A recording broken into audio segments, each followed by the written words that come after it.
पर्यन्तं वन्दे గురుపరంపరా. మాతాపితరుల పాదపద్మాలకు నమస్కరిస్తూ మద్గురుదేవులైన బ్రహ్మశ్రీ జగద్గురు వేదాంతం లక్ష్మణార్యుల వారి పాదపద్మాలకు అనంత శతకోటి ప్రణామాలు సమర్పిస్తూ సర్వవ్యాపకమై అందరిలో జ్ఞానాన్ని ప్రకాశింపజేసే పరమాత్మకు నమస్కరిస్తూ హరి ఓం తత్సత్. జై గురుదేవ, జై లక్ష్మణార్య. అందరికీ శుభోదయం.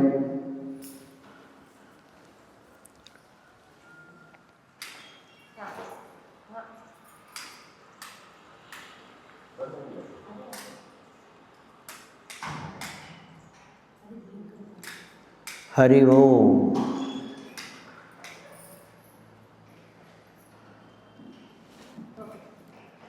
మురహర భవహర ముకుంద మాధవ, మురహర భవహర ముకుంద మాధవ, మురహర భవహర ముకుంద మాధవ, గరుడ గమన పంకజనాభా, గరుడ గమన పంకజనాభా, పరమ పురుష భవబంధ విమోచన,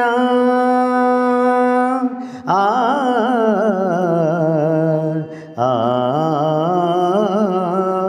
పరమ పురుష భవబంధ విమోచన, పరమ పురుష భవబంధ విమోచన, పరమాత్మాయే నమో నమో, పరమాత్మాయే నమో నమో, నారాయణతే నమో నమో,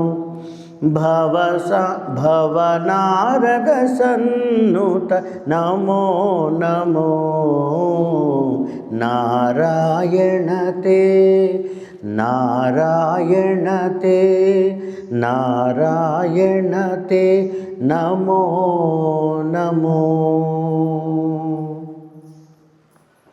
అమృత బిందు ఉపనిషత్తులో మనం ప్రయాణం చేస్తూ ఉన్నాం. అందులో భాగంగా ఒక్క నిమిషం.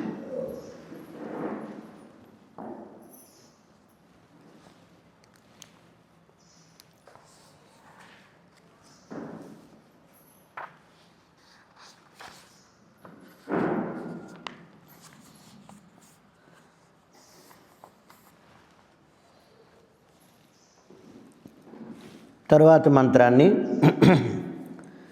తావదేవ నిరోద్ధవ్యం యావత్ హృదిగతం క్షయం ఏతత్ జ్ఞానం చ ధ్యానం చ శేషో న్యాయశ్చ విస్తరః. యావత్ ఎంతవరకు, హృదిగతం తత్వభావములో ఆరోపింపబడిన విషయ సంకల్పములు క్షయం నాశనమవుతాయో, తావత్ అంతవరకు నిరోద్ధవ్యం విషయాసక్తిని, విషయములను నిరోధించాలి. ఎంతవరకు మన హృదయంలో ఉన్నటువంటి ఈ విషయ సంకల్పాలు జీవత్వంతో ఉంటాయో, అవి పనిచేస్తూ ఉంటాయో, అంతవరకు మనం సాధన అనేటువంటి దాన్ని మరింత కఠినతరం చెయ్యాలి. ఇది ఇంపార్టెంట్.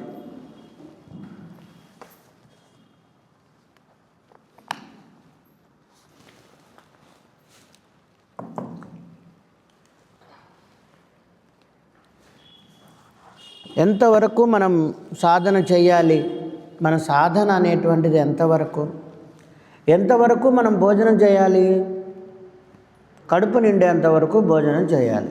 ఇంకా చాలు అంటాం, కడుపు నిండింది చాలు.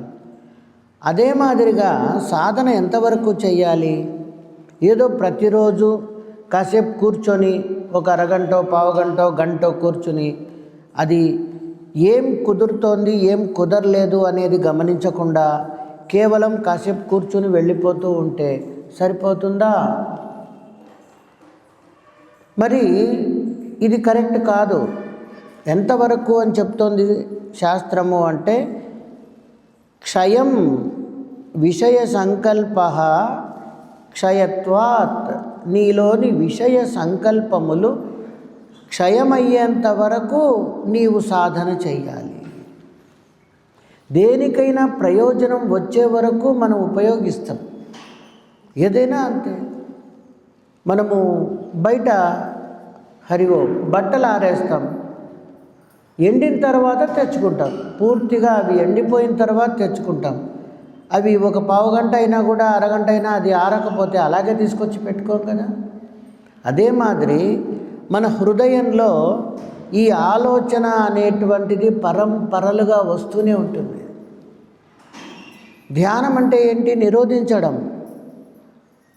అనవసరంగా వస్తున్న దాన్ని నిరోధించాలి. సాధన అంటే అది, యోగం అంటే అది. ఏది అనవసరమైన దాన్ని నిరోధించాలి. నిత్య అనిత్య వివేకం ఎప్పుడు కూడా మనకు సాధనా చతుష్టయ సంపత్తి అనేటువంటిది ఒక మాట వస్తుంది. ముందు మనకేముండాలి అంటే వివేకం ఉండాలి.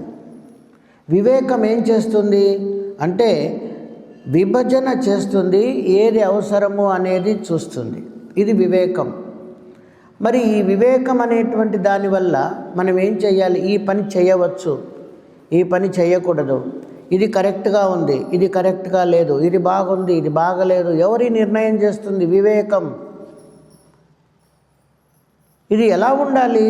ప్రతి ఒక్కటి సాధన అనేటువంటి దాని గురించి చెప్పినప్పుడు అతి కష్టతరమైన సాధనలు ఉంటాయి, అతి కష్టమైనవి. అవి గురుకులాల్లో మరి గురువులు కొన్ని వాళ్ళ శిష్యులకు నేర్పిస్తూ ఉంటారు. మరి ఇటువంటి ముద్రలు కొన్ని వేయిస్తారు, ఖేచరి లాంటి ముద్రలు వేయిస్తారు. కొన్ని శిక్షణలు ఎలా ఉంటాయి అంటే వీటిని హఠయోగములు అంటారు. అవి చాలా బలవంతం చేసి శరీరాన్ని అందులోంచి మనం ప్రయోజనాన్ని తీసుకోవాలి అనే ప్రయత్నం చేస్తారు. ఇంకా కొన్ని చోట్ల ఈ నాలుక కింద అతుక్కున్నటువంటి ఒక నరం ఉంటుంది. నాలుక మనం ఆ అని పైకి అన్నప్పుడు కింద ఒక అతుక్కున్న నరం ఉంటుంది. దాన్ని ఒక తాటి ఆకు, పదునైన తాటి ఆకు తీసుకుని దాన్ని మెల్లగా కట్ చేస్తారు. అది కట్ చేసినప్పుడు నాలుక బాగా పైకి లేస్తుంది.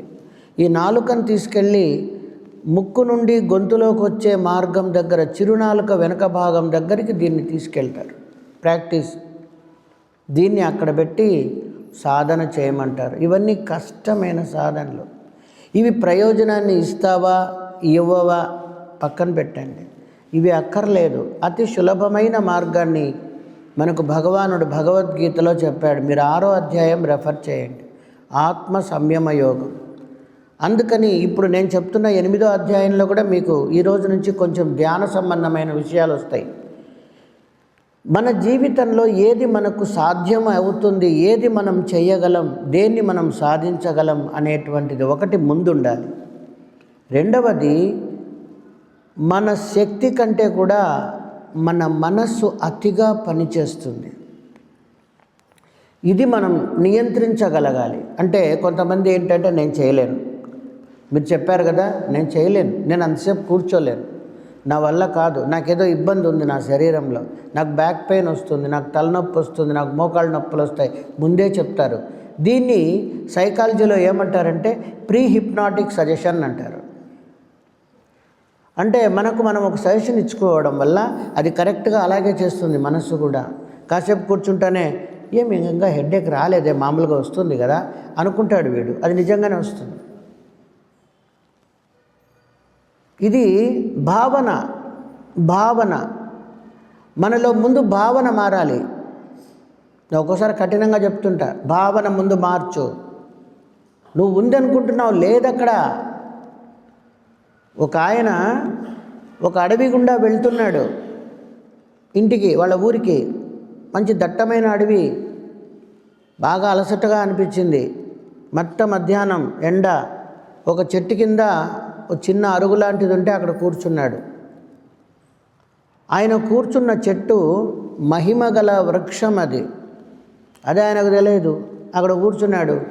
అబ్బా, ఎండ మరి విపరీతంగా ఉంది, కాస్త చల్లటి గాలి వస్తే బాగుండు అనుకున్నాడు. వెంటనే చల్ల గాలి వచ్చేసింది ఆయన చుట్టూ. అబ్బా, ఎంత బాగుంది, ఏదైనా తాగడానికి మంచిగా తీయటిగా ఏదైనా కొబ్బరి నీళ్ళు ఉంటే బాగుండు. వెంటనే అక్కడ కొబ్బరి నీళ్ళు వచ్చినాయి. ఆత్రంగా కొబ్బరి నీళ్ళు తాగేసి, బాగా ఆకలి అవుతోంది, మంచి భోజనం ఉంటే బాగుండు అంటే భోజనం వచ్చింది. వాడు ఇవి చూస్తున్నాడే కానీ ఎక్కడి నుంచి వస్తుంది అని ఇంకా ఆలోచన చేయలే. ఆత్రంగా గబగబా భోంచేశాడు. భోంచేసిన తర్వాత ఇంత మంచి భోజనం చేసినా ఒక మంచి కిళ్ళి ఉంటే బాగుంటుంది అనుకున్నాడు. కిళ్ళి వచ్చింది. అది బుగ్గన పెట్టుకొని చప్పరిస్తూ, ఆహా, ఓ మంచి తల్పం ఉంటే బాగుండు, కాస్త విశ్రాంతి తీసుకోవచ్చు. ఓ మంచి తల్పం వచ్చింది అనుకున్నాడు. అదే మా ఇంట్లో అయితే మా ఆవిడ కాళ్ళు నొక్కుతుంది, నాకు ఇక్కడ మా ఆవిడ ఉంటే బాగుండు అనుకుంటే టక్మని వాళ్ళ ఆవిడ వచ్చింది. అప్పుడు వాడికి లైట్ వెలిగింది. ఏంటి ఇన్ని వస్తున్నాయే, నేను అడిగిన మా ఆవిడ ఇక్కడ లేదు కదా, నేను అనుకున్నవన్నీ వస్తున్నాయి ఏంటి ఇక్కడికి? ఇప్పుడు మా ఆవిడ వచ్చి ఇక్కడ కాళ్ళు నొక్కుతోంది, నిజంగా మా ఆవిడేనా? మా ఆవిడ మా ఊళ్ళో ఉంది, ఇక్కడ ఎందుకు వచ్చింది? కొంపతీసి ఇదేమన్నా దయ్యమా? అంతే, వెంటనే దయ్యంలాగా మారిపోయింది. ఇది నన్ను చంపేస్తుందా? చంపేసింది. దీని అర్థం ఏంటంటే, యద్ జ్ఞానం తద్భావం, యద్భావం తద్భవతి. ముందు నీ మనస్సును సరిచేసుకో. నాకు ఇది రాదు, నేను ఇది చేయలేను అని ముందు అది వదిలేయి. అది ఉంటే ఏ పని చేయలేం. ఇప్పుడు మనం ఎగరాలి, ఈ పక్క నుంచి ఆ పక్కకి, ఎగురుతానా ఎగరలేను అబ్బా అనుకుంటే ఎగరలేము. సైకిల్ మానసికంగా ముందు బలం ఉండాలి. అప్పుడు శరీరంలో ఉన్న ప్రతి రుగ్మతను మనం జయించవచ్చు. వ్యాధి అనే పదం వాడతారు, దానికి ముందు ఒక పదం ఉంటుంది, ఆధి. మీరు ఆయుర్వేదంలో ఈ మాట వస్తుంది, ఆయుర్వేదంలో వస్తుంది, ఆధి వ్యాధి. మనసులో భయం వస్తుంది, మనసులో దిగులు వస్తుంది, మనసులో అనవసరమైన ఆలోచన ఎక్కువైతుంది, అది శరీరంలో మార్పు తీసుకొస్తుంది. ఇది నాకు కాదండి, ఇది నా వల్ల కాదని వాడు అనుకుంటూ ఉన్నంతసేపు అది కానే కాదు. అందుకని ఇక్కడ ఏమని చెప్తున్నాడు ఈ మంత్రంలో? హృదిగతం. మరి ఎంతవరకు అయితే మన మనస్సులో ఉన్నటువంటి, ఈ హృదయంలో ఉన్నటువంటి అనవసరమైన విషయాలు అవి నశించకపోతే మనం ముందుకు వెళ్ళేది ఉండదు. కూర్చోవడం అయితే కూర్చుంటారు, సాధన చేస్తున్నామంటారు, మరి ఎక్కడ ఉంది మన గమనం ఎక్కడుంది? గుడికి వెళ్ళారు, కొత్త చెప్పులు వేసుకుని వెళ్ళారు, ఆ బయట వదిలి వెళ్ళారు, ఎవరు లేరు ఆ బయట చూసుకునేవాళ్ళు, కౌంటర్ ఏం లేదు, బయట వదిలి వెళ్ళారు. వదిలి వెళ్ళి గుళ్ళో శివుడి మీద నమస్కారం పెట్టుకుంటున్నా కూడా చెప్పులే కనపడుతున్నాయి. సారికి వెనక్కి తిరిగి చూస్తున్నాడు, ఆ చెప్పులు ఉన్నాయా లేవా, చెప్పులు ఉన్నాయా లేవా, ఎవరైనా ఎత్తుకుపోయారా? అప్పుడు అతని నమస్కారం, అతని భక్తి పాక్షికంగా ఉంటుంది. ఇక్కడ చూస్తున్నాడే కానీ దృష్టి అంతా కూడా అక్కడే ఉంది. అదే మాదిరి మనం కూడా మన దృష్టిని కేంద్రీకృతం చేసే శక్తిని మనం సంపాదించుకోవాలి. ఇది సాధన. చాలా కాలం కిందట ఈ ఆన్లైన్లో నేను కొంతమందితో చాటింగ్స్ చేసేవాడిని. అట్లా చాటింగ్స్ చేసేవాళ్ళల్లో కొంతమంది టిబెట్ లామాలు ఉన్నారు. లామాలతో నేను మాట్లాడాను, వాళ్ళతో చాలా విషయాలు డిస్కస్ చేసేవాడిని. మెల్లమెల్లగా పరిచయం అయ్యారు. వాళ్ళతో మాట్లాడుతూ ఉన్నప్పుడు ఇట్లే ఒక ధ్యానం గురించి నేను చర్చిస్తూ ఆయన నన్ను అడిగాడు, మీరు ఎటువంటి పద్ధతిలో మీరు ఈ సాధన అనేటువంటిది అవలంబిస్తారు? వెంటనే నేను టైప్ చేశాను, సోహం. ఆయన ఆశ్చర్యపోయాడు. మీరు మీ గురువు దగ్గర సోహం అనేది ఎలా తీసుకున్నారు? ఎందుకంటే వాళ్ళ స్టేజెస్ మొత్తం 43 స్టేజీలు ఉంటే 43 ఒక్కొక్క సోపానంలాగా అనుకోండి. ఉంటే వాటిల్లో 31 పూర్తయితే 32వది సోహం అని చెప్పారు. అంటే ముందు ఇన్ని చెయ్యాలి.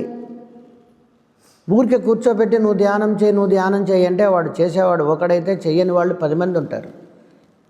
వాళ్ళు లోపల ఏం చేస్తున్నారో వాళ్ళకే తెలియదు. కొంతమందికి అయితే లోపల వాళ్ళకు ధ్యానం కుదురుతుందా కుదరలేదా కూడా తెలియదు. కొంతమందికి కుదిరినా తెలియదు, కొంతమందికి కుదరకపోయినా కుదిరింది అనుకుంటారు. ఇవన్నీ కరెక్ట్గా ఉన్నాయా లేవా అని ఎవరు చెప్పాలి? శిక్షణ ఇచ్చే గురువు చెప్పాలి, గురువు నేర్పించాలి.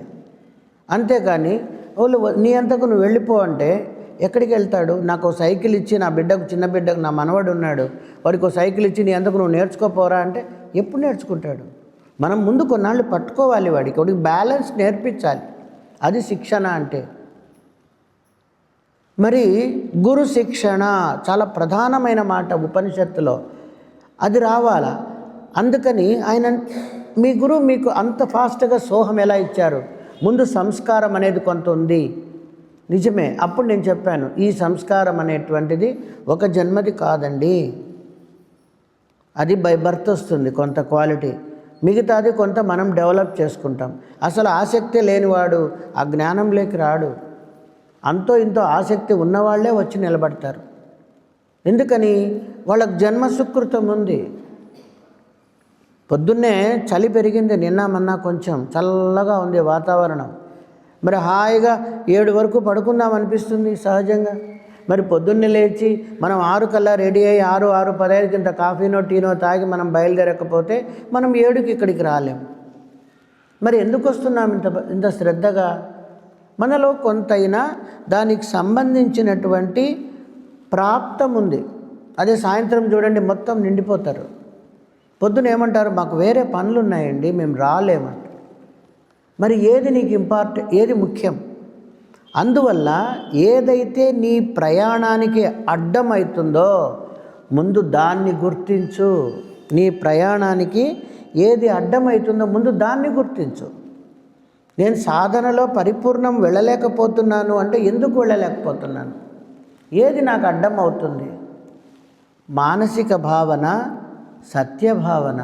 ఒక్కోసారి శరీరంలో నిజంగానే రుగ్మత ఉంటుంది, అది ఇబ్బంది పెడుతుంది. ఒక్కోసారి రుగ్మత లేకపోయినా మానసిక భావన ఉంటుంది, నాకు అది వస్తుంది, నాకు అది జరుగుతోంది అని. ఇలాంటివి కూడా ఉంటాయి. మరి నువ్వు గుర్తించాలి. దీన్నే నిత్యానిత్య వస్తు వివేకము. అందుకని హృదయ దౌర్బల్యం, భగవద్గీతలో పరమాత్మ చెప్పినటువంటి మొదటి మాట హృదయ దౌర్బల్యం, కష్మల, దూషితం, ఇలాంటి పదాలు వస్తాయి. అంటే అర్థం ఏంటంటే మన హృదయంలో ఉన్నటువంటి బలహీనతను ముందు మనం అర్థం చేసుకోవాలి, తర్వాతనే దాన్ని దాటుకునేది. అలా అర్థం చేసుకుని ఎంతవరకు నాకు శ్రేష్టత్వం కలుగుతూ ఉన్నదో అంతవరకు నువ్వు ప్రయత్నం చేయి, ట్రై. మనం ఒక సాలెపురుగు, మనం గత చరిత్ర చదువుకున్నప్పుడు గజనీ మహమ్మద్ గురించి మనం చదువుకున్నాం. ఆయన దేన్ని ఆదర్శంగా తీసుకున్నాడంటే సాలెపురుగును. ఎన్నిసార్లు బూజు తీసేస్తే అన్నిసార్లు అది మళ్ళా గూడు కడుతూనే ఉంది, అది వదల్లా. ఎంత పట్టుదల దీనికే ఇంత పట్టుదల ఉంటే నాకెంత ఉండాలి? ఎన్నిసార్లు ఓడిపోయినా మళ్ళీ దండయాత్ర చేస్తూనే ఉన్నాడు. అందుకని మనం కూడా అటువంటి తత్వాన్ని మనం కలిగి ఉండాలి, అటువంటి శ్రద్ధ ఉండాలి. రెండవది ప్రధానమైంది గమనము. సాధన అంటే గమనం. నిన్న చెప్పాను సాయంకాలం, సెల్ఫ్ డ్రైవింగ్. ట్రాఫిక్ చూసుకుంటూ నువ్వు వెళ్ళాలి, గమనం ఉండాలి. అది లేకుండా ఏదో కళ్ళు మూసుకుని నేను కూర్చున్నాను, నాకు వచ్చిందో రాలేదో అని కొంతమంది, మరి కొంతమంది ఏదో అనవసరమైంది వచ్చినా కూడా దాన్నే పట్టుకుని ఊగుతూ ఉండడం అనేటువంటిది కాదు. ఇక్కడ ఏమన్నాడు? నిరోధవ్యం తావదేవ నిరోధవ్యం. అయ్యా, ఎంతవరకు నీవు నిరోధించగలుగుతావో అంతవరకు నీవు ప్రయత్నం చేస్తూనే ఉండు. మరి ఏతత్, ఇది జ్ఞానంచ, జ్ఞానము, ధ్యానంచ, ధ్యానము, శేష, మిగిలినది, విస్తర, విస్తారం, అనేకత్వం, ఈ వ్యర్థమైనటువంటి, న్యాయ చ, న్యాయం. కనుక మనము సహజ సిద్ధంగానే మనలో మనము నేర్పరితనము ఉండాలి. దీన్ని వివేకం అంటారు. రెండవది వైరాగ్యం. వైరాగ్యము అంటే చాలామంది వదిలేయడం అంటారు. వదిలేయడం కాదు వైరాగ్యం అంటే. విరాగి అంటే వదిలేసిన వాడు కాదు, తృప్తిగా ఉన్నవాడు, నిశ్చింతగా ఉన్నవాడు. వైరాగ్యం అంటే నిశ్చింతగా ఉండడం. నాకేం తక్కువ, చాలు, ఏది ఉంటే నేను ప్రశాంతంగా ఉన్నాను అది నాకుంది, ఇంకా నాకెందుకు వేరే అంటే. ఒక చోట మనిషికి తృప్తి ఎక్కడ కలుగుతుంది? మనం డబ్బు సంపాదిస్తున్నాం అనుకోండి, డబ్బు సంపాదిస్తున్నాం, నా దగ్గర 1 కోటి రూపాయలు ఉంది. 1,00,000 రూపాయలు కూడా లేనివాడు 1 కోటి రూపాయలు సంపాదిస్తే జీవితం అంతా హాయిగా కూర్చొని తినచ్చు, నేను ఇంకా ఏ కష్టం పడకుండా అని అనుకుంటాడు. కానీ అదే 1 కోటి రూపాయలు వచ్చిన తర్వాత ఏం చేస్తాడు? దాన్ని 2 కోట్లు చేద్దామంటాడు. మరి ఎన్ని కోట్లు చేస్తే నీకు తృప్తి? ఎంత ఆస్తి ఉంటే తృప్తి? ఎంత అనుభవిస్తే నీకు తృప్తి? ఎక్కడుంది తృప్తి? నాకు చాలా ఉంది కదా నీ దగ్గర, తినడానికి ఉంది. రమణ మహర్షి ఒక ధ్యాన తరగతి నిర్వహిస్తుంటే కొంతమంది వచ్చారు. వాళ్ళలో ఒక ఆయన ఒక అరటిపండు గెల తీసుకొని వచ్చాడు స్వామికి ఇద్దామని. ఆ గెల ఎత్తుకొని వచ్చి కూర్చున్నాడు. ఇంకా అందరూ కళ్ళు మూసుకొని కూర్చున్నారు. ఈయన తన ముందర, తనది కదా గెల, ముందర పెట్టుకొని కూర్చున్నాడు. కళ్ళు మూసుకుంటాడు. 2 నిమిషాలు అయినాక మెల్లగా కళ్ళు తెరిచి చూస్తాడు గెల ఉందా లేదా అని. ఎందుకని? అంత కొండ, అడవి. మనకు తెలుసు రమణ మహర్షి ఆశ్రమం ఇప్పుడు అడవి ఉంది. అప్పుడు ఎంత ఉండేదో 1950స్లో అంత అడవి. ఏ కోతులు వచ్చి గెల ఎత్తకపోతాయో అని ఆయన బాధ. సారికి దాన్ని చూస్తూ ఉంటాడు. మళ్ళీ కళ్ళు మూసుకుంటాడు, మళ్ళీ చూస్తాడు. రమణ మహర్షి చూసి ఇట్రా అంటాడు. ఇట్రావయ్యాను. వెళ్ళి స్వామి, ఆ గెల ఎవరిది? నాదే, నేను తెచ్చాను. ఎందుకు తెచ్చావు? మీకు ఇద్దామని తెచ్చాను. మరి నాకు ఇచ్చానని అనుకొని కూర్చో గమ్మన. నువ్వు కళ్ళు మూసుకోకుండా నువ్వు సారికి దాన్ని ఎందుకు గమనిస్తావు? అంటే ఎవరన్నా ఎత్తుకుపోతారా? ఎవడెత్తుకుపోతే నీకేమయ్యా, నాకైతే ఇచ్చేయాలనుకున్నావు కదా, ఇంకా నీకెందుకు ఎవడెత్తుకుపోతే? అదే నీ దగ్గర ఉన్నది. బంధం అంటే ఇదే. నేను వదులుతున్నాను అంటాడు కానీ వదలడు. అందుకని నీకెందుకు, వదిలేసి ధ్యానం చేయండి. కాసేపటి మెల్లగా ఒక కోతి వస్తుంది. అది నీకు సంబంధం లేదు, కూర్చోగమ్మన. ఒక కోతి ఒక చిన్న పిల్లను తన పొట్టకు అతికించుకొని ఒక కోతి వస్తుంది. ఒక కోతి వచ్చి ఏం చేస్తుంది? మెల్లగా అందరు కళ్ళు మూసుకున్నారని ఒక అరటిపండు తుంచుకుంటుంది. అరటిపండు తుంచుకొని ఆ పిల్ల చేతికి ఇస్తుంది. తర్వాత ఇంకొకటి తుంచుతుంది, తను తీసుకుంటుంది. ఇంకొకటి తుంచుతుంది, 2వ చేత్తో పట్టుకుంటుంది. అక్కడి నుంచి వెళ్ళిపోతుంది.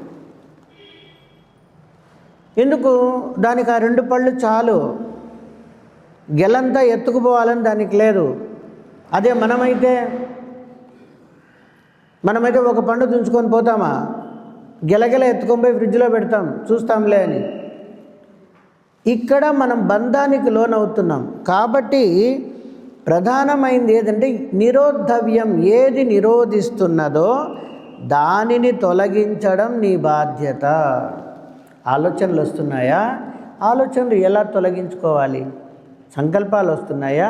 సంకల్పాలు ఎలా తొలగించుకోవాలి? అది కదా తెలుసుకోవాలి. కొంతమంది వచ్చి అడుగుతారు, స్వామి ధ్యానానికి కూర్చుంటే విపరీతంగా ఆలోచనలు వస్తున్నాయి స్వామి, నా మనసు నా మాట వినటం లేదు. ఎవరు చేస్తున్నారు ఆలోచన? నీ మనసు చైతన్యమా జడమా? జడ పదార్థమా చైతన్య పదార్థమా? అక్కడ కర్రలు ఉన్నాయి, ఒక గొడ్డలు పడేసి గొడ్డలి నువ్వే పోయి కట్టెలు కొట్టంటే కొడుతుందా? కొట్టదు. మనం కొట్టాలి. అదే మాదిరి మనస్సును ఉపయోగించి మనం చేస్తున్నాం ఆలోచనలు. ఏది చేయాలనో దాన్ని వదిలేసి ఏది అవసరం లేదో దాన్ని పట్టుకుని మళ్ళా ఒక నింద వేస్తున్నాం. నాకు విపరీతంగా ఆలోచనలు వస్తున్నాయండి. కనుక నియంత్రణ అనేటువంటిది మన దగ్గరే ఉంది, మన దగ్గరే ఉండాలి. వైరాగ్యం అంటే ఏంటి అంటే తృప్తి. తృప్తి నీకు అస్సలు లేదా? పరిగెత్తు. ఉంది కదా, ఇంకా ఉన్నదనుకో, ఇంకెంత పరిగెత్తినా అడిషనలే.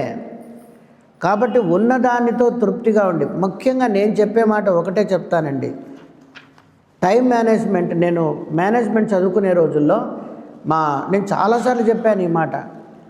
మాకు ఒక అరుళయ్య గారు అని చెప్పేసి తమిళియన్ ఓ ప్రొఫెసర్ వచ్చారు, ఫస్ట్ క్లాస్ ఆయనదే. ఆయన ప్రొడక్షన్ మేనేజ్మెంట్ గురించి చెప్పాలి. ఆయన ఏమన్నాడంటే, ఈ మేనేజ్మెంట్లన్నీ పక్కన బారినొక్కండి, ఇది పెద్ద ఇంపార్టెంట్ కాదు, మీరు చదువుకుంటారు, రాస్తారు, పరీక్ష పాస్ అవుతారు, మీరు చదువుకున్న చదువుకి మీ ఉద్యోగానికి సంబంధం ఉండొచ్చు, ఉండకపోవచ్చు. The most important factor is the time management అని చెప్పి ముందు మీరు టైం మేనేజ్మెంట్ తెలుసుకోండి. అంటే టైంను సద్వినియోగం చేయడం. అప్పుడు రిజల్ట్ ఎలా ఉంటుంది? అనుకూలంగా ఉంటుంది. ఈ టైంను యూటిలైజ్ చేసుకోవడం ప్రతి ఒక్కరికి. ఇది కేవలం విద్యార్థులకు కాదు, పెద్దవాళ్లకు కాదు, చిన్నవాళ్ళకు కాదు, ప్రతి ఒక్కరికి. అది రిటైర్డ్ పీపుల్ అయినా సరే, పిల్లలైనా, చదువుకునే స్టూడెంట్స్ అయినా సరే, ఇంట్లో ఉండి వృద్ధులైనా సరే, ఎవరైనా సరే టైం మేనేజ్మెంట్. నా లైఫ్ ఎంత ఉండొచ్చు, ఒక ఎక్స్పెక్టేషన్, ఈలోగా నేను ఏమేమి అయిపోచేయాలి. నేను నా లైఫ్లో ఇదే నేర్చుకుని చేశాను. 20 ఏళ్ళు వచ్చేసరికి నేను ఏ లెవెల్లో ఉన్నాను, 30 ఏళ్ళు ఏ లెవెల్లో ఉన్నాను, 40 ఏ లెవెల్లో ఉన్నాను. నేను ఈ ఆధ్యాత్మిక మార్గంలోకి రాకముందే నేను డిసైడ్ 40 దాటి నేను ఉద్యోగం చెయ్యను, ఏం చేసినా 40 లోపల చేయాలి, ఆ తర్వాత ప్రశాంతంగా ఉండాలి, చాలు, నేను సంపాదించగలిగినంత నా కుటుంబానికి నేను ఉంటే చాలు. కానీ నేను ఇంకా ఒక 2 ఏళ్ళు ముందే రిటైర్ అయినా. I resigned my job, I give up my job. ఎందుకు? నాకు వద్దనిపించింది. కానీ అందరూ అలా చేయమని కాదు, తృప్తిగా ఉంది. చాలామందిని సక్సెస్ఫుల్ లైఫా, సాటిస్ఫైడ్ లైఫా, ఏది కావాలి నీకు అని అడగండి. చాలామంది సక్సెస్ఫుల్ లైఫ్ అంటారు, కాదు, సాటిస్ఫైడ్ లైఫ్ కావాలి. సక్సెస్ అంటే దానికి అంతం లేదు. ఈరోజు ఇది గెలిస్తే రేపు ఇంకోటి గెలవాలి, రేపు అది గెలిస్తే తర్వాత ఇంకోటి గెలవాలి. కానీ సాటిస్ఫాక్షన్ ఎక్కడుంది? తృప్తిగా ఎక్కడున్నావు? నిశ్చింతగా ఎక్కడున్నావు? ప్రశాంతంగా ఎక్కడున్నావు? అది లేకపోతే ఇంకా ఏదున్నా ఒకటే. అందుకని ఇక్కడ ఏమని చెప్తున్నాడు? నిరోధవ్యం. ఏది నిన్ను నిరోధిస్తుంది? పాత రోజుల్లో కొంచెం చిన్న వయసుల్లోనే పెళ్ళిళ్ళు చేసేవాళ్ళు. దీనివల్ల చాలా బెనిఫిట్స్ ఉండేవి. ఎందుకని అంటే, ఒకటి, వీళ్ళు పక్క మార్గాలు తొక్కకుండా, 2, పిల్లలు త్వరగా చేతికి ఎదిగొచ్చేవాళ్ళు, త్వరగా వాళ్ళ బాధ్యతలు తీర్చుకొని వీళ్ళు ప్రశాంతంగా ఉండేవాళ్ళు. ఇప్పుడు ఏమవుతుంది? పెళ్లి చేసేదే 30 పైన, 30కో 35కో. అప్పటికే వీళ్ళ టెన్షన్లు పడి పడి పడి వీళ్ళకి సంతానం కలిగేసరికి ఎప్పుడో ఒక్కోసారి అవుతుంది, ఓసారి కాదు. దానివల్ల ఏమవుతుంది? మనకు 60 వచ్చినాయి, పిల్లలు ఇంకా చేతికి రారు. దిగులు, నాకు ఏదైనా అయిపోతే నేను ఎట్లా? ఇదొక భయం. అందుకని start early, go slowly, reach safely. నాకు ఇష్టమైన వాక్యం ఇది. రోడ్ల మీద రాసి ఉంటారు, start early, go slowly, reach safely. I have reached my goal అని చెప్తాం. ఇంకేం దిగులు లేదు, ఎంతసేపు అయినా రెస్ట్ తీసుకోవచ్చు. హోంవర్క్ ఇచ్చింది టీచర్, సాయంత్రం ఇంటికి వస్తేనే ముందు హోంవర్క్ కంప్లీట్ అయిపోయింది, ఇంకెంతసేపు ఆడుకున్నా దిగులు లేదు. అదే హోంవర్క్ చేయకుండా ఆడుకుంటే, అప్పుడు ఆడుకున్నంతసేపు బాగానే ఉంటుంది. అమ్మ రేపు పొద్దున టీచర్ మోకాళ్ళ మీద కొడుతుంది. మన రోజుల్లో ఎట్లా కొట్టేవాళ్ళు, ఇప్పుడు ఏం కొడుతున్నారు? ఎందుకంటే అంత ఫీజులు కదా, హైయెస్ట్ ఫీజులు. అప్పుడు కొడితే మోకాళ్ళు మోచేతులు ఇంకా మళ్ళీ మరుసటి రోజు పనిచేసేవి కాదు. మా టీచర్లు కొడితే ఓఎమ్మ రేపు వాయించి పారేస్తారు టీచర్. ఇంకా వంక వెతుకుతాడు, నాకు కడుపు నొప్పి వచ్చింది, బాగుంటుందా? లేదు మా నాయన పోయినాడు, లేదా మా తాత పోయినాడు, ఎవరో ఒకరు పోవాలి. ఇంకా ఇది చెప్తే మేలా, రేపు స్కూల్ ఎగ్గొట్టి ఏదో ఒకటి చెప్పాలి కదా. ఈ నిందలన్నీ వేసుకోవాలి ఎందుకు? అదే నువ్వు చేసి ఉంటే రేపైనా చేయాలి, మన్నాడైనా చేయాలి. మన లైఫ్ ఇదే. నువ్వు ఇక్కడికి ఎందుకు వచ్చినావు తెలుసా? హోంవర్క్ అంటే స్కూల్ ఇచ్చింది కాదు, మనం చేయాల్సిన వర్క్. ఏంటది? To reach your goal. నీ లక్ష్యాన్ని నువ్వు చేరుకో. దానికి నీ పెళ్ళి అడ్డం కాదు, ఏది అడ్డం కాదు, నీ ఉద్యోగం అడ్డం కాదు, నీ వ్యాపారం అడ్డం కాదు, నీ సంతానం అడ్డం కాదు. నువ్వు చేసుకో, చేరుకో, ప్రశాంతంగా ఉండు. I have reached my goal. ఎప్పుడు వెకేట్ చేయాలా? నీ ఇష్టం వచ్చినప్పుడు వెకేట్ చేసుకోపోవాయా, నాకేంటి? ఇది రావాలా? ఇది ఎప్పుడు వస్తుంది? దీని స్థానంలో భయం వస్తుంది. భయం రాకూడదు, ఇది రావాలి. అందుకని ఏం చెప్తాడు ఈ మంత్రంలో అంటే, ప్రతి ఒక్కరు కూడా హృదయంలో ఉన్నటువంటి దౌర్బల్యం ఒకటి ఉందే, అది నిన్ను నిరోధిస్తున్నది నాయన. దాన్ని లేకుండా దాన్ని తగ్గించడానికి నువ్వు ప్రయత్నం చేస్తే దాన్ని సాధన అంటారు. అంతేకాని ఏదో కూర్చొని ఏదో చేసి ఏదో చూసి నేను సాధన చేశాను అని భ్రమ చెందితే చివరికి భ్రమలోనే వెళ్ళిపోవాల్సి వస్తుంది. నైవ చింత్యం నచాచింత్యం నచింత్యం చింత్యమేవ తత్ పక్షపాత వినిర్ముక్తం బ్రహ్మ సంపద్యతే తదా. తత్పరమం పరమపదమైన పదం నచింత్యం ఏవ విషయాసక్తి గల మనస్సు చింతించగలిగినది కాదు. నచ అచింత్యం ఊరక చింతించి ఊహించి విడువవలసినది కాదు. చింత్యమేవ మనస్సు ఆత్మభావం పొందే వరకు చింతించవలసినదే. తదా అప్పుడు పక్షపాత వినిర్ముక్తం పక్షపాతం లేనట్టి బ్రహ్మపదమును సంపద్యతే అధిరోహిస్తున్నాడు. ఎప్పుడయ్యా ఈ అధిరోహించేది అంటే ఏం చెప్తున్నాడు? ఎంతవరకు చింతించాలో అంతవరకు చింతించాలి. విచారాత్ అవిచారాత్ మనకు ఏం చెప్తుంది ఉపనిషత్తు? అవిచారాత్ బంధః విచారాత్ మోక్షో భవతు. ఎంతవరకు చేయాలి? ఇప్పుడు అన్నం పెట్టాం, బియ్యం కడిగి పొయ్యి మీద పెట్టాం.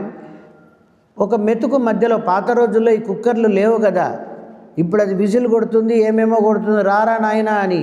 ఇప్పుడు అది లేదు, ఆటో ఆఫ్ ఉంది ఇప్పుడు. అప్పుడు అది లేదు. బియ్యము మధ్యలో పోయి అట్లా ఒక మెతుకు పట్టి అట్లా చూసేవాళ్ళు, కందిపప్పు అట్లా పట్టి చూసేవాళ్ళు, ఇంకా ఉడకాలి అని కొంచెం నీళ్లు తక్కువైతే పోసేవాళ్ళు. దీని ఏమంటారు? స్థాళీ పులీక న్యాయము అంటారు. దీన్ని ఏమంటారు? స్థాళీ పులీక న్యాయము అంటే ఒక మెతుకును పట్టి అది ఉడికితే మిగతావి కూడా ఉడికినట్లే. ఒక మెతుకును చెక్ చేసి మిగతావి కూడా ఉడికినాయి అని భావించడం.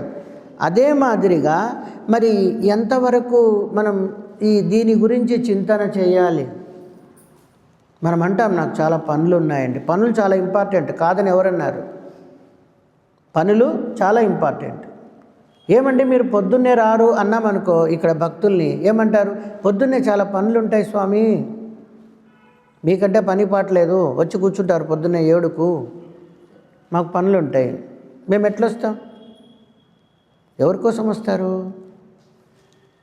ఎవరు రాలేదనుకో, ఇదిగో మా ఆవిడో లేదంటే మా శిష్యులు ఒక ఇద్దరు కూర్చోబడి నేను పాడని చెప్పేసి వెళ్ళిపోతాను, ఆ పని అయిపోతుంది. మనం ఎందుకు? మన కోసం. మనకు 3x8 మనం చాలాసార్లు చెప్పిన మాట ఇది. 3x8 24 ఇదే మనకు ఫిక్స్. మనకు ఉపనిషత్తులో ఉంది ఈ మాట. 3x8 3 8 24 గంటలు ఉంది మనకు ఒక రోజుకు. ఇందులో 8 గంటలు బాగా నిద్రపో. 8 గంటలు బాగా నిద్రపో. నిన్నెవరు వద్దనరు. 8 గంటల కంటే ఎక్కువ ఎవరు నిద్రపోడు. 8 గంటలు నిద్రపో. డాక్టర్స్ కూడా చెప్తారు 8 hours sleep is very good for health. తర్వాత 8 hours జాబ్ చేయి. నువ్వు ఎంత చేసినా చివరికి వచ్చేదంతే. దంచినమ్మకు బొక్కిందే దక్కిందంట. నువ్వు ఎంత చేస్తేనేమి 24 గంటలు పనిచేస్తున్నాయా అంటే నీకేమొస్తుంది? చివరికి జబ్బు వస్తుంది. 8 గంటలు పని చేయి చక్కగా. ఇంకా నీ దగ్గర ఎంత ఉంది? 8 ఉంది. 1/3 నీ చేతిలో ఉంది. ఇది పెద్దలు పెట్టిన సూత్రం. అందుకే 8 hours డ్యూటీ అని చెప్పేవాళ్ళు. ఈ 8లో నీ స్నానము, నీ సంధ్య, నీకు సంబంధించిన పనులు, ఎక్స్ట్రా పనులు, నీ భోజనాలు ఏమున్నాయో ఇవన్నీ 8లో పెట్టుకొని ఒక్క 40 నిమిషాలు ధ్యానం చేయలేవా? నీకు టైం ఎందుకు లేదు? టైం లేదు అంటున్నావు. This wrong statement. ఎందుకు లేదు టైం? టైం ఉంది. దాన్ని ఉపయోగించుకుందామనే ఓపిక లేదు. తమోగుణ సంబంధం,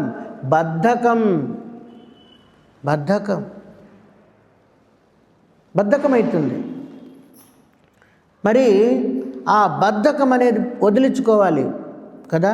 చుట్టుముట్టు ఆపదలను మట్టుబెట్టబూనుమురా, పిరికితనము కట్టిపెట్టి ధైర్యము చేపట్టుమురా, కర్తవ్యం నీవంతు. ప్రతి ఒక్క చోట కూడా భగవానుడు మనకు తోడుగా ఉన్నాడు, మనం గ్రహించటం లేదంతే. ఆ భగవంతుడు నీకు తోడుగా ఉన్నప్పుడు ఆయన శక్తిని తీసుకో. చెప్పినా వినలేదనుకోండి, దానికి ఎవరేం చేస్తారు? వాళ్ళు 10 సార్లు చెప్పరు. మనం మన పిల్లలకు 10 సార్లు చెప్తాం, 20 సార్లు చెప్తాం, 40 సార్లు చెప్తాం, వాళ్ళు చెప్పరు, ఒకసారి చెప్తారు. కనుక మనం కూడా మన లైఫ్ టైం, మన టైం మేనేజ్మెంట్ డైలీ ఒక 40 మినిట్స్. ఒకవేళ పగలు కుదరలేదా, రాత్రి. నేను చదువుకునే రోజుల్లో కానీ, ఉద్యోగం చేసే రోజుల్లో కానీ, నేను ధ్యానంలో బాగా ముందుకు వెళ్ళే సమయం నాకు రాత్రిపూటే దొరికింది. నాకు ఉద్యోగం ఉండేది, నేను ఉద్యోగం చేశాను, నేను సేల్స్ మేనేజర్గా జాబ్ చేశాను, నేను మేనేజ్మెంట్ చదువుకున్నాను. చాలా బాధ్యత, చాలా టెన్షన్స్ ఉంటాయి. దాదాపు ఈ ఆంధ్ర అంతా కూడా నా కంట్రోల్లో ఉండేది. ఇంతమంది వాళ్ళను సేల్స్ రిప్రజెంటేటివ్లు, వాళ్ళ టార్గెట్స్, సేల్స్ ఎంత జరుగుతోంది, తగ్గుతోందా, ఎక్కుతోందా, ఎప్పటికప్పుడు ఒక ఇవాళ మన దగ్గర ల్యాప్టాప్లు, కంప్యూటర్లు అన్నీ వచ్చినాయి. ఇవన్నీ లేని రోజులు మాదంతా పేపర్ వర్కే. టార్గెట్స్ అన్నీ పెట్టుకొని చూసుకొని టెన్షన్ వచ్చేది. అయినా సరే దాని పని దాందే, దీని పని దీందే. నైట్ టైం చదువుకునేవాడిని, గ్రంథాలన్నీ, పుస్తకాలు నైట్ టైం చదివేవాడిని. ఒక్కొక్కసారి 1 గంట 2. నిద్ర అనిపించేది కాదు. ఎందుకని? ఆతృత. అదే మాదిరి మెడిటేషన్, ధ్యానం చేసేవాడిని, నైట్ టైం ఎక్కువ చేసుకునేవాడిని. ఎందుకు? పగలు నాకు కుదరదు. మనము కూడా మన జీవితంలో మనకు ఏదో ఒక సమయాన్ని మనం సెట్ చేసుకొని దానివల్ల మనం ముందుకు వెళ్ళి తర్వాత ఎంతవరకు చెయ్యాలో అంతవరకు దానిని సాధించాలి. అప్పుడు ఏమవుతుంది? దానికి ప్రయోజనం వస్తుంది. 50 అడుగుల లోపల ఒక బంగారు నిధి ఉంది, అయితే 50 అడుగులని తెలియదు. ఒక ఆయన చెప్పాడు, ఇక్కడ లోతుకు తవ్వండి, ఇక్కడ నిధి ఉంది అన్నాడు. 2 మిత్రులు, ఒక ఆయన తవ్వుతున్నాడు 10 అడుగులైంది, 15 అడుగులైంది, 20 అయింది, 30 అయింది, 35 అయింది, 40 అయింది. ఇంక వాడికి ఓపిక పోయింది. ఏంద్రా ఇంత తవ్వినా ఇంతవరకు రాలేదే, వాడికి అసత్యం చెప్పినట్టున్నాడు మనకు అని వాడు వెళ్ళిపోయాడు. రెండో వాడు, సరే ఏమో ఆయన అంతగా చెప్పాడు కదా, నేను ట్రై చేద్దామని వీడు తవ్వింది 5 అడుగులే. వాడు 45 అడుగులు తవ్వి విసుగు పుట్టి వెళ్ళిపోతే రెండో వాడు కేవలం ఒక 5 అడుగులు తవ్వుతూనే వాడికి బంగారం వచ్చింది. ఎవరిది తప్పు? బంగారంది తప్ప? చెప్పిన వాడిది తప్ప? తవ్విన వాడిది తప్ప? ఎవరిది తప్పు?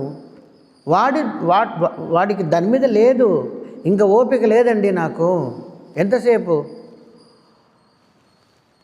ఎక్కడున్నాడు భగవంతుడు? మన యందే. ఎంత దూరంలో ఉన్నాడు? 10 అంగుళములు. అత్యతిష్ట 10 అంగుళం స్పష్టంగా ఉంది పురుష సూక్తంలో. 10 అంగుళాల దూరంలో ఉన్నాడు. మరి 10 అంగుళాల దూరంలోకి పోలేవు, కానీ ఇక్కడి నుంచి అమర్నాథ్ యాత్రకు మాత్రం పోయేస్తావు. ఎక్కడికో విమానాలు ఎక్కుతావు, హెలికాప్టర్లు ఎక్కుతావు, అన్నీ ఎక్కి అంతంత దూరం పోయేస్తావు.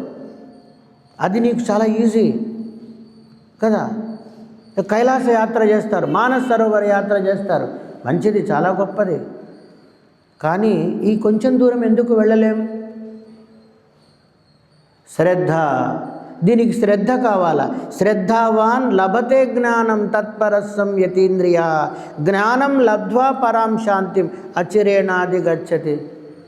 ఎంతసేపట్లో మన లక్ష్యాన్ని మనం పొందగలము అంటే అది మన శ్రద్ధను బట్టి ఉంటుంది. అందుకని నచ అచింత్యం. ఇక్కడ ఒక మాట ఉంది చూడండి, ఏదో ఊహించుకుని మాత్రం వదలవద్దు.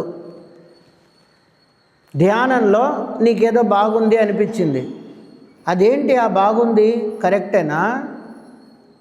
దేవతలు రాక్షసులు అమృతాన్ని తీసుకోవాలని చెప్పి పాల సముద్రాన్ని చిలికారు. పాల సముద్రాన్ని చిలికినప్పుడు మరి అందులో ఏమొచ్చింది? రకరకాల, ముందు విషం వచ్చింది, తర్వాత ఏమేమో వచ్చినాయి, ఉచ్చై స్రవం అంటారు, దేవకన్యలు అంటారు, ఇవన్నీ వచ్చినాయి, అయిపోయింది. చివరిగా అమృతం వచ్చింది. అమృతం వచ్చిన తర్వాత మరి ఈ అమృతం రాక్షసులకు దేవతలకు పంచింది శ్రీ మహావిష్ణువు. ఆయన ఏం చేశాడు? ప్రాప్తాన్ని బట్టి వచ్చి నిలబడ్డాడు, కలశం పట్టుకున్నాడు, నిలబడ్డాడు. కానీ రాక్షసుల కళ్ళకు ఆయన ఎలా కనపడుతున్నాడు? ఒక అందమైన యువతిలాగా కనపడుతున్నాడు, జగన్మోహిని. ఒకటి గుర్తుపెట్టుకోండి, భావము మన మనస్సులోంచి పుడుతుంది. ఈ ఆవిడ ఎంత అందంగా ఉంది అని ఆవిడ అందాన్ని చూసి వీళ్ళు మోహంలో పడ్డారు. వాళ్ళకి అమృతం దొరకదు. ఎందుకంటే వాళ్ళ అందాలు మోహాలు లౌకికాలు చూశారు. లౌకికం జోలికి పోయిన వాడికి అలౌకికమైన అమృతం ఎప్పటికీ దొరకదు. మరి దేవతలు ఏం చేశారు? వాళ్ళ కంటికి ఆయన స్త్రీగా కనపడ్డంలా, శ్రీ మహావిష్ణువులాగానే. ఎందుకని? యజ్ఞానం తద్భావం యద్భావం తద్భవతి. చూసే దృష్టిని బట్టి ఉంటుందండి. మన దృష్టి బాగుందా? మన ఆలోచన బాగుందా? నేను డిగ్రీ చదువుకునే రోజుల్లో సైకాలజీ కూడా చదువుకున్నాను. బిఏ సైకాలజీ క్లాస్లో కూర్చునేవాడిని. దాంట్లో ఫ్రాయిడ్ ఒక మాట అంటాడు. ఫ్రాయిడ్ అని ఒక సైంటిస్ట్ ఉన్నాడు. ఆయన ఒక మాట చెప్తాడు, నీ రియల్ సైకాలజీ తెలుసుకోవాలంటే నువ్వు ఒంటరిగా ఉండాలి. అందరి మధ్యలో నువ్వు సభ్యత కోసం, సంస్కారం కోసం లేనిపోనివన్నీ నువ్వేదో నటిస్తావు. నీ రియాలిటీ బయటికి రావాలంటే నువ్వు ఒంటరిగా ఉండు. అప్పుడు నీ మనసులో ఉన్నది బయటకు వస్తుంది. నీకేం చెయ్యాలనిపిస్తుందో అది నీ రియల్. ఎవరికి తెలియకుండా నేనేదో చేద్దాం అనుకుంటామే, అది మన రియల్. మరి మనము కూడా ఏం చేయాలి, ఏం తెలుసుకోవాలి? భావన. ఏదో అనిపించింది, నాదే కరెక్టు అంటే ఎట్లా? దేని వలన నీవు నిజమైన ప్రయోజనాన్ని పొందుతున్నావు అది తెలుసుకో. తర్వాత రెండవది, ఊహ మాత్రంగా చేయకుండా సత్యమాత్రంగా తెలుసుకో. చింత్యం ఏవా నచ అచింత్యం. ఏది అవసరం లేదో అది వదిలేయి. నేను తెలుసుకుందే నాకు సరి అయింది అనుకుంటే ఎలాగా? అదే మాదిరిగా మన మనస్సులో ఏ దాని మీద కోరిక ఉంది, దేని మీద మన ప్రవర్తన ఉంది, అది మనం అర్థం చేసుకోవాలి. అలా అర్థం చేసుకోగలిగినప్పుడు పక్షపాత వినిర్ముక్తం, ఎక్కువ తక్కువ అనేటువంటి భావన ఉండదు. ఎక్కువ తక్కువ అనే భావన ఉండదు. కొంతమందికి మనం చెప్తాం తప్పు చేయొద్దు అని, ఎదుటి వాళ్ళకు మనం చెప్తాం తప్పు చేయొద్దు అని. ఎదుటి వాళ్ళకు మనం తప్పు చేయొద్దని చెప్పి మనం మాత్రం తప్పు చేస్తాం. చాలామంది తల్లిదండ్రులు, నేను గమనించింది ఇదే, పిల్లలను దండిస్తారు. పిల్లలు దండించి ఇవాళ పిల్లలు ఎదురు తిరిగి అడిగితే మన దగ్గర సమాధానం ఉండదు. అప్పుడు మనం దబాయిస్తాం, 2 కొడతాం, నోరు మూసుకొని పోరా అవతలికి. ఒక పిల్లవాడు ఒక వస్తువు పగలగొట్టాడు, 4 బీకుతాడు వాళ్ళ నాన్న. బుద్ధి ఉందా లేదా, దాని విలువ ఎంతో తెలుసా నీకు అని. అదే వస్తువును తండ్రి పగలగొట్టాడు పొరపాటున, చేయిజారి పడిపోయింది. ఎవడరా ఇక్కడ అడ్డం పెట్టింది, దీన్ని తీసుకొచ్చి ఇక్కడ అడ్డం పెట్టారు, అందుకే అది పగిలింది కదా. తప్పులెన్నువారు తమ తప్పులెరుగరు. ఇక్కడే కదా మనం తప్పటడుగు వేస్తున్నది. అందుకని చింత్యం అచింత్యం న చింత్యం. దేని గురించి నువ్వు ప్రవర్తిస్తున్నావు, దేని గురించి నువ్వు ప్రయత్నిస్తున్నావు అది తెలుసుకోకుండా మరి ఎప్పుడైతే మనము అలాగే ఉంటామో జీవితాలు జరిగిపోతున్నాయి. అందుకే కదా ఇన్ని జన్మలైంది. మరి ఇప్పటికైనా మనం కళ్ళు తెరిచి దానిని మనం సాధించుకుని మనల్ని మనం బాగు చేసుకుంటూ మన వాళ్ళను మనం బాగు చేసుకోవడానికి ప్రయత్నం చేయడమే మానవ ధర్మం. ఇది మానవ ధర్మం అంటే. నువ్వు బాగుపడు, లీవ్ అండ్ లెట్ లీవ్, నువ్వు బాగుండు, నీ వాళ్ళని కూడా బాగా చూసుకో. అందువల్ల అటువంటి దీన్ని ఏమన్నారు, పక్షపాత వినిర్ముక్తం అంటే సమభావము. దీన్ని ఏమన్నారు, పండితాః సమదర్శినః. పండితాః సమదర్శినః, సమదృష్టి ఉండాలి. అటువంటి సమదృష్టితో ఎప్పుడైతే మనం ఉండగలుగుతామో అప్పుడు మనం ఆ దైవత్వాన్ని మనం సంపాదించుకోగలుగుతాం, సమభావాన్ని తెచ్చుకోగలుగుతాం. అటువంటిది సంపాదించుకోవడమే శ్రేష్టమైనది అని చెప్తూ స్వరేణ సందయోద్యోగం అస్వరం భావయేత్పరం అస్వరేణానుభావేన నభావో భావయిష్యతే. స్వరేణ స్వరం చేత,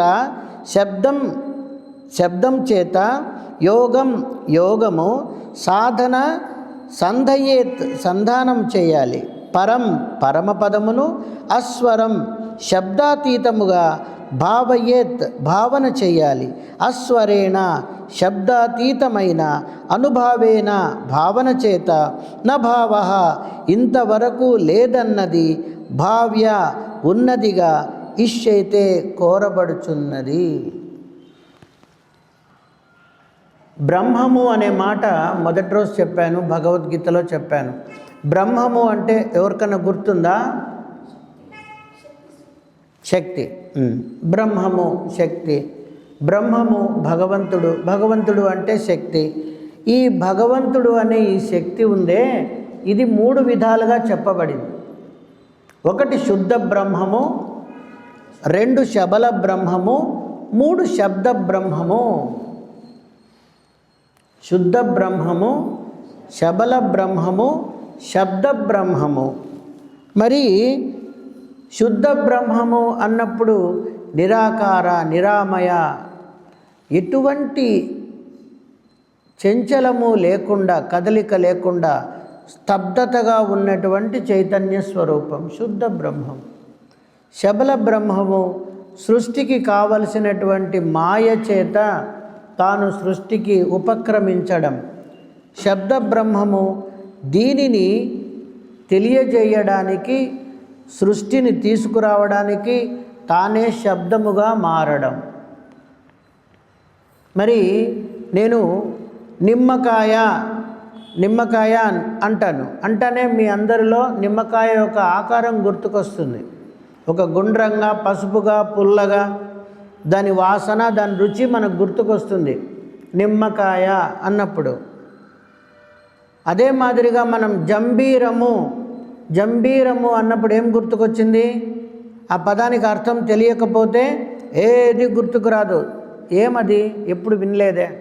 జంబీరము అన్న నిమ్మకాయ, సంస్కృతంలో జంబీరము అంటారు. ఓహో నిమ్మకాయేనా? అప్పుడు నిమ్మకాయ మళ్ళీ గుర్తుకొస్తుంది. మరి వీటి అర్థం ఏంటి ఇక్కడ అంటే, ఒక శబ్దము అర్థమైనప్పుడు సృష్టి చేస్తుంది. శబ్దము అర్థమైనప్పుడు సృష్టి చేస్తుంది. డ్రులి అన్నాను అనుకోండి, DRULI, డ్రులి సంస్కృతం ఇది అన్నప్పుడు ఎటువంటి ఆలోచన రాదు. డ్రులి అంటే తాబేలు, టార్టాయిస్, వెంటనే మనకు తాబేలు ఆకారం గుర్తుకొస్తుంది. అంటే అర్థమేమి? శబ్దము చేత సృష్టి జరుగుతున్నది. నేను చెప్పే శబ్దం వలన మీ మనస్సులో సృష్టి జరుగుతున్నది. ఇది శబ్ద బ్రహ్మము. అర్థమవడానికి ఆలోచన చేస్తున్నారే, ఏంటది? ఎక్కడో విన్నట్టుందే, ఎక్కడో చూసినట్టుందే అని ఆలోచన చేస్తామే, ఇది శబల బ్రహ్మము. తరువాత అసలు ఆలోచన చేయడానికి శక్తి కావాలి కదా, ఆ శక్తే శుద్ధ బ్రహ్మము. ఈ శక్తి శుద్ధ బ్రహ్మము. కనుక స్వరము చేత యోగం సాధన సంధానం చెయ్యాలి. ముందు స్వరాన్ని తీసుకోమన్నాడు. అందుకే మంత్రము. మాటలుడుగకున్న మంత్రము దొరకదు, మంత్రముడుగకున్న మనసు నిలదు, మనసు నిలువకున్న మరిముక్తి లేదయా, విశ్వదాభిరామ వినురవేమ. మరి మంత్రానికి మాటకు తేడా ఏంటి? అది ప్రయోజనాన్ని ఇస్తుంది. మాటలుడుగకున్న మంత్రము దొరకదు. మంత్రము అంటే అర్థం ఏంటి అంటే, మన్యత ఇతి మంత్ర నిర్వచనం, మంత్రాయత ఇతి మంత్ర ఇంకొక నిర్వచనం. నీకు శ్రేష్టత్వాన్ని కలిగించేదాన్ని మంత్రము, మంత్రాయత. కుక్క వరండాలో, మనకు కుక్క ఉంది, అది వరండాలో పెట్టాం. అది ఎవరి మీదకి పోకుండా దాన్ని కట్టేస్తాం. కట్టేసినప్పుడు ఏమవుతుంది, అది ఎంత దూరం ఆ తాడుందో అంతవరకు పోతుంది, ఇంకా అక్కడ ఆగిపోతుంది. ఆ తాడుకు అవతల నిలబడ్డ వాడిని అది కరవలేదు, కత్తే కదా. కాబట్టి ఈ కుక్కని ఎలా కట్టేసినాం, తాడుతో. మరి కుక్కలాగా పరిగెత్తే మనసును దేంతో కట్టేయాలా, మంత్రముతో. మంత్రాయత ఇతి మంత్ర, మంత్రముతో మనసును కట్టివేయవచ్చు అన్నాడు. మరి ఏంటి మంత్రం? మంత్రము అన్నప్పుడు దీని అర్థం ఏంటంటే, మనకు కొంచెం మొదటి రోజు లెసన్ గుర్తుకు తెచ్చుకోండి. శబ్దము, వేదము, విద్ అనే ధాతువు నుంచి వేదం వచ్చింది. వేదము అనేటువంటిది మంత్రము. మరి మంత్రము ఎలా పలుకుతున్నాము, శబ్దము వలన. అంతే కదా, మనం శబ్దం వలన పలుకుతున్నాం. ఓం రాజాధిరాజాయ ప్రసహ్య సాహినే నమో వయం వై శ్రవణాయ కుర్మహే సమే కామాన్ కామకామాయ మహ్యం కామేశ్వరో వై శ్రవణో దదాతు కుబేరాయ వై శ్రవణాయ మహారాజాయ నమః. ఇలాగే పలకమని ఎందుకు అంటే వాళ్ళు శాసించారు కనుక. మన ఇష్టం వచ్చినట్టు రాగయుక్తంగా పలకూడదు మంత్రాన్ని. కాబట్టి నిర్దుష్ట శబ్ద ప్రమాణము కలిగినది మంత్రం. శబ్దమే ఇప్పుడు నేను చేసింది, కానీ ఈ శబ్దానికి ఒక కొలత ఉంది, ఒక పద్ధతి ఉంది, ఒక ధర్మం ఉంది, ఒక ఏర్పాటు ఉంది. కనుక మంత్రం అంటే ఏమిటి అంటే నిర్దుష్ట ప్రమాణము కలిగిన శబ్దము.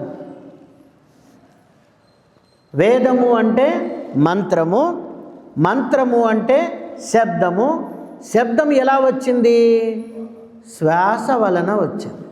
ఏది శ్వాస మొత్తం బయటకు వదిలేసి పలకండి, మాట్లాడండి రాదు. లోపలికి తీసుకుని మనం ఈ శ్వాసను ముక్కుతో లోపలికి తీసుకుని శబ్దముగా బయటికి పంపిస్తున్నాం. కాబట్టి వేదము అంటే మంత్రము, మంత్రము అంటే శబ్దము, శబ్దము అంటే శ్వాస, శబ్దము అంటే శ్వాస. కనుక ఇక్కడ ఏమన్నాడు, ఈ స్వరం ఎలా వస్తుంది, శ్వాస వలన వస్తుంది. అందుకని స్వరేణ యోగం, స్వరముతో యోగానికి వెళ్ళు అని. శబ్ద బ్రహ్మముతో యోగానికి వెళ్ళు, శబ్ద బ్రహ్మముతో యోగానికి వెళ్ళు అంటే అర్థమేమి, ముందు శబ్దాన్ని తీసుకో. మన గురువులు మనకు ఉపదేశం ఇచ్చినప్పుడు 5 రకాల మంత్రాలు చెప్తారు. వాటితో ఉపయోగించు వాటిని. ఎందుకు, మనము ఇవాళ భగవంతుడి దగ్గర, మన ఇంట్లో దేవుడి గది ఒకటి ఉంటుంది, దేవుడి దగ్గర పండ్లు పూలు పెట్టాలి. నేరుగా తీసుకొచ్చి పెడతామా, లేదు కదా, శుభ్రంగా కడుగుతాం కదా. ఆ పండు మీద ఏదైనా మరకలు గిరకలు ఉంటే శుభ్రంగా కడుగుతాం. అదే మాదిరి పూల మీద మరకలు ఉంటే అవి శుభ్రంగా కడిగేసి అవి తీసుకెళ్ళి దేవుడి దగ్గర పవిత్రంగా పెట్టాలని ప్రయత్నం చేస్తున్నాం. అదే మాదిరి మనస్సును శుభ్రం చేయడానికి శబ్దాన్ని వాడుకో. జపం ఎందుకు చెప్పారు, కొంతమంది మహాత్ములు మనకు గురువులు జపమాల ఇచ్చి జపం చేయమంటారు. ఎందుకు జపము అంటే మనస్సును వాక్కును శుద్ధి చేయడానికి జపం. ఓం నమో నారాయణాయ అదే పద్ధతిగా నువ్వు చెప్తూ ఉన్నావు అనుకో, కొంచెం సేపటికి మనస్సు శుద్ధి అవుతుంది, వాక్కు శుద్ధి అవుతుంది. మరి రహస్య విచారంలో ఒకటి ఉంది, ఈ 4 వేళ్ళే మనకు జపమాల. బయట జపమాల అక్కర్లేదు. బయట మనం ఇలా జపమాల తిప్పుతారు. ఇవాళ ఎలక్ట్రానిక్ జపమాల వచ్చింది, ఇట్లా వేళ్ళకు పట్టుకొని. హైదరాబాద్లో మా క్యాంపస్లో ఇది పెట్టారు, అక్కడ చూశాను. ఇట్లా నొక్కుతూ ఉంటే ఒక్కొక్క పూస వెళ్ళిపోతూ ఉంటుంది, టిక్ టిక్ అని. ఇదంతా ఏం అక్కర్లేదు. ఈ 4 వేళ్లలో జపమాల రహస్యం ఉంది. ఇక్కడ 12 గళ్ళు ఉన్నాయి, 12 9 108. మరి దీన్ని చూసుకోమ్మ. ఋషులు ఇది పట్టినంత వేరే వాళ్ళు వస్తువులు వాడరు. మీకు ధర్మాలు 2 ధర్మాలు చెప్తాను. ఒక ధర్మం వస్తువులను ఉపయోగించుకోవడం, ఒక ధర్మం వస్తువులను విసర్జించడం. వీళ్ళు వేరే వస్తువులను వాడరు. ఇంకా వాళ్ళు తమలో తామే దాన్ని చేసుకోవడానికి ఇవి ఉపయోగించుకుంటారు.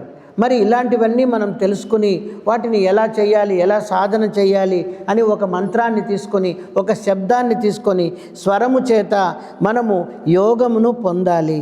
ఎంతవరకు పొందాలి అంటే పడవలో నదిని ఎంతసేపు, నదిని దాటే వరకు పడవలో ఉండాలి. సగం దూరం వచ్చినాక చాలే బా అని దిగేస్తామా? దిగడానికి ఏముంది అక్కడ? లేదు, మునిగిపోతారు. అందుకని ఏం చేయాలి? నది దాటేంత వరకు నువ్వు పడవలో ఉండాలి. అదే మాదిరి యోగములో నీవు యోగాన్ని పొందే వరకు నువ్వు అందులోనే ఉండాలి. తర్వాత ఏం చెప్పాడు? అస్వరం, స్వరం అయిపోయింది, ఇంకా నది వచ్చి ఒడ్డు వచ్చింది, ఇంకా పడవతో అవసరం లేదు, పడవ దిగి అవతలికి వెళ్ళు. అదే మాదిరిగా స్వరం ఇంకా అవసరం లేదు, స్వరాన్ని అస్వరం చేసుకుని నిశ్శబ్దంలో లోపలికి వెళ్ళు. అంతవరకు తెలియబడనిది ఇప్పుడు తెలియబడుతుంది. ఏంటి స్వామి, ధ్యానం చేస్తుంటే ఏది అర్థం కావడం లేదు కొంతమంది, ఏం తెలియబడ్డం లేదు కొంతమంది. అంటే మన మేధస్సుకు ఇక్కడ టెస్టింగ్ ఉంది. ఇది ఇండివిజువల్. గురువులు దారి చూపించి ఇలా వెళ్ళంటారు కానీ ఎత్తుకుని భుజం మీద పెట్టుకొని ఏం తీసుకుపోరు. ఎందుకంటే లోపలికి వాళ్ళు రారు, లోపల నువ్వే చేయాలి. అందుకని ఇక్కడ ఏమన్నాడు? స్వరం అస్వరమైంది, అస్వరము చేత అనుభావేన. ఈ అస్వరం అంటే స్వరం లేదు, ఇంకా శబ్ద బ్రహ్మం ఏమైంది? శబల బ్రహ్మమైంది. ఇందాక మీకు 3 పదాలు చెప్పానండి, కొంచెం కష్టం ఉంటుంది ఉపనిషత్తు, జస్ట్ ట్రై చేయండి, ఏం కాదు. శుద్ధ బ్రహ్మము, శబల బ్రహ్మము, శబ్ద బ్రహ్మము. మనం శబ్ద బ్రహ్మంతో స్టార్ట్ అయినాం వెనక నుంచి. ఇంకా శబ్ద బ్రహ్మముతో కొంత దూరం వచ్చిన తర్వాత ఇప్పుడు ఇక్కడి నుంచి నేను తిరుమల వెళ్ళాలనుకోండి, వెంకటేశ్వర స్వాముల వారి దర్శనానికి ఇక్కడి నుంచి బస్ స్టాండ్ వరకు లేదా రైల్వే స్టేషన్ వరకు నేను ఆటోలో వెళ్తాను. ఆటో దిగిన తర్వాత ట్రైన్ ఎక్కుతాను, అక్కడ తిరుపతి వరకు ట్రైన్లో వెళ్తాను. అక్కడ ట్రైన్ దిగిన తర్వాత పైన కొండ మీదకి ఏ బస్సో లేకుంటే కారో ఏదో వాడుకుంటాను. అక్కడి నుంచి వైకుంఠం కాంప్లెక్స్ వరకు వెళ్ళిన తర్వాత అక్కడి నుంచి నడిచిపోవాల్సిందే కదా. అదే మాదిరి మన జర్నీలో ముందు శబ్ద బ్రహ్మముతో ఉన్నాము, ఇప్పుడు శబ్దాన్ని దాటాము. శబ్దం లేదు, ఇంకా మంత్రం లేదు, శబ్దం లేదు, వినేది లేదు, పలికేది లేదు. అది ఉంది అంటే నువ్వు ఇంకా అక్కడే ఉన్నావు. మనం అందరం చిన్నప్పుడు స్కూలుకు వెళ్ళినప్పుడు మన చిన్నతనంలో పలకా బలపం ఉంది, ఇప్పుడు లేదు. గురువుగారు పలక మీద ఆ రాస్తే దాన్ని రుద్ది రుద్ది రుద్ది రుద్ది ఇంత లావయ్యేది కదా. అంటే అర్థమేమి? దాన్ని అప్పుడు నేర్చుకుంటున్నాం, మనకు మెల్లమెల్లగా అలవాటైంది. అప్పుడు ఏం చేస్తారు? పలక విసర్జిత, పలక పక్కన పడే, బలపం లేదు, ఇంకా పెన్ను పేపరు, గ్రేడ్ పెరిగింది. అదే మాదిరిగా మనం కూడా శబ్ద బ్రహ్మము నుంచి శబల బ్రహ్మ స్థాయికి ఎప్పుడు వస్తాము అంటే స్వరం అస్వరమైనప్పుడు, ఇంకా భావంలోకి వెళ్ళిపోతున్నాం. వెళ్ళిపోయినప్పుడు ఏమవుతుంది? అస్వరము నుంచి శబల బ్రహ్మము నుంచి అనుస్వరే అనుభావేన శుద్ధ బ్రహ్మం వైపు వస్తాం. అద్వితీయమైన అనుభూతులు ఇవన్నీ. అక్కడికి వచ్చినప్పుడు ఏమవుతుంది? నా భావ భావ్య, ఇంతవరకు ఇక్కడ లేదే, ఇక్కడే ఉందా. మీరు ఎప్పుడన్నా హడావుడిగా ఏదన్నా వెతుక్కుంటే అది అక్కడే ఉంటుంది, మనకు కనపడదు. హడావుడికి ఎప్పుడన్నా జరుగుతాయి ఇట్లాంటివి. మనం వెతికి వెతికి లేదనుకొని ఉంటాం, మళ్ళీ కాసేపు నాకు ఎందుకో చూస్తే అది అక్కడే ఉంటుంది. ఎవరని ఇది ఇక్కడే ఉంది అంటే అర్థమేమి? మన గమనంలో లోపం, మన దృష్టిలో లోపం, మనం సరిగ్గా వెతకలా, అది అక్కడే ఉంది. అదే మాదిరిగా భగవంతుడు ఎక్కడున్నాడు? ఇందుగలడందు లేడను సందేహము వలదు చక్రి సర్వోపగతుండు, ఎందెందు వెతకి చూచిన అందందే గలడు దానవాగ్రణి. వింటే వింటే అన్నాడు, చూస్తే అనలా. ఎందుకంటే కనపడేవాడు కాదు, ఈ కళ్ళు చూడలేవు ఆయన్ను. అవాంగ్మానస గోచరం, వాక్కునకు కానీ మనస్సునకు కానీ ఇంద్రియములకు కానీ నేత్రములకు కానీ శ్రోత్రములకు కానీ తెలియబడేవాడు కాదు ఆయన. ఆత్మతో తెలుసుకోవాలి. అందుకని ప్రతిరోజు నిద్రపోతున్నాం, ప్రతిరోజు మెలకువకు వస్తున్నాం, ప్రతిరోజు వ్యవహారం చేస్తున్నాం, కానీ నా లోపల ఇంత ఉందా? ఆశ్చర్యవత్ పశ్యతి కశ్చిదేనం 11వ అధ్యాయం. అదేంటి కృష్ణ, నువ్వు ఇంత గొప్పవాడివా, ఈ విశ్వమంతా నీవేనా, నేను నిన్ను నా బావ అనుకున్నానే ఇన్నాళ్ళు. లోపలికి వెళ్ళి చూడండి, అది ఇక్కడ చెప్తున్నాడు. ఏమని? అస్వరేణ అనుభావేన అంటే అర్థమేమి? శబ్ద బ్రహ్మం నుంచి శబల బ్రహ్మానికి వచ్చేసినాం. ఇప్పుడు నా భావ, ఇంకా అసలు ఈ శబల బ్రహ్మం అనే భావన కూడా లేదు. మూల విరాట్టు ఉత్సవ విగ్రహం కదా. మూల విరాట్టు బయటికి వస్తుందా? రాదు. ఉత్సవ విగ్రహానికి ప్రతిష్ట ఉండదు. ఉత్సవ విగ్రహానికి ప్రతిష్ట ఉండదు. మూల విరాట్టుకు బయటికి వచ్చే పని ఉండదు. కానీ రెండు దేవుడే కదా. మనం బయట చూసేదేది 4 మాడ వీధుల్లో ఉత్సవ విగ్రహం. దాన్ని చూసి దండాలు పెట్టేసుకొని మనం ఏదో మన భక్తిని మనం చూపించుకుంటాం. కానీ మూల విరాట్ ఇది కాదు, అక్కడుంది. ఎక్కడుంది? అది చూడాలంటే మనం పోవాలా, అది రాదు. ఇది మాత్రం రోడ్ల మీద తిరుగుతుంది, మనకు కనపడుతుంది. ఇది శబల బ్రహ్మం, అది శుద్ధ బ్రహ్మం. అందుకే అలా పెట్టారు.